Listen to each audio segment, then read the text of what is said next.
Well, the cost of state capture is tallied daily at the Zondo Commission. It'll soon also be counted in the courts. It emerged this week that former KwaZulu-Natal Hawks head Johan Booysen is suing the state for 7 million rand. Booysen and his subordinates were arrested in 2016 on trumped-up charges of racketeering and murder. In 2019, all the charges were withdrawn. eNCA's Barry Bateman explains. Arrested and paraded in front of the media. Hauled off to court, accused of racketeering and murder. Johan Booysen became the face of what was dubbed the Cato Manor Death Squad. It was a fabrication by the Sunday Times aimed at discrediting him. The then Major General was leading an investigation into politically connected businessmen.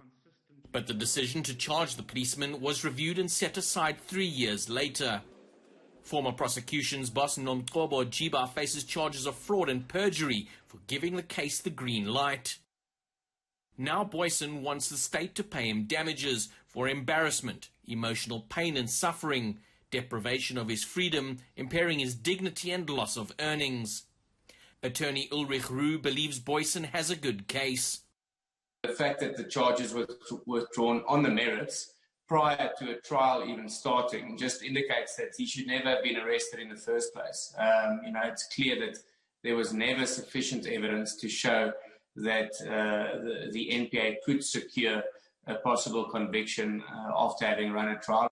Booysen's former subordinates are also filing damages claims against the state, which could mean up to 26 cases and tens of millions of rand in damages paid out. There's been numerous judgments handed down where the courts have found that where there was an unlawful arrest that took place and an unlawful malicious prosecution, not only the Minister of Police should be held liable and the Minister of Justice, but also the individuals involved in their personal capacity. So in other words, the policeman who arrested the person, the prosecutor who drove the prosecution, they must face the consequences in their personal capacity.